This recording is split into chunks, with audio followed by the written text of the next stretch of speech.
మనం ఆస్తులు కట్టట్లేదు, అంతస్తులు కట్టట్లేదు. వెస్టేజ్ అవునా ప్రోడక్ట్లు వాడుకుందాం. వెస్టేజ్ బ్రాండ్ ఓకేనా. ఎప్పుడు స్టార్ట్ చేసి వెస్టేజ్ మనకు తెలియదు, అవునా కదా. అన్ని మనకు తెలవాలని రూల్ ఏమి. చాలా మంది ఇది కొత్తగా వచ్చింది అనుకుంటున్నారు. సో నా దగ్గరికి 2017లో వచ్చింది. నాకు దీని విలువ తెలియక ఒక 5 నెలలు చూద్దాం, చేద్దాం, ఆలోచిద్దాం అని చెప్పేసి టైంపాస్ చేశాను. దాని విలువ తెలియనప్పుడు వెస్టేజ్ అనేది ఎక్కడ టీవీలో పేపర్లో యాడ్స్ లేదు కాబట్టి తెలియదు. ఇది డైరెక్ట్ సెల్లింగ్ బిజినెస్ అంటుంది. 5 నెలల తర్వాత ఒక మీటింగ్కి వెళ్ళాను, తీసుకెళ్ళాను. అప్లైనర్ వదిలిపెడతారా? వదిలిపెట్టరు కదా. మనం చెప్పేది చెప్తే వాళ్ళు తీసుకొచ్చేది వాళ్ళు తీసుకోవచ్చు. 5 నెలల తర్వాత నన్ను కూడా మీటింగ్ తీసుకెళ్ళాడు. ఆ మీటింగ్ అంతా విన్న తర్వాత నా మనసులో ఉన్నటువంటి భయం, అనుమానం పోయింది.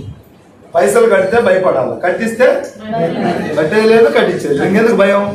ఎందుకో తెలియదు. వాళ్ళు ఎంట పడుతున్నారు జాయిన్ అవ్వమని, మనం భయపడుతున్నాం. అంతే కదా సింపుల్ గా. చాలా మంది ఇంకా భయపడుతూనే ఉన్నారు.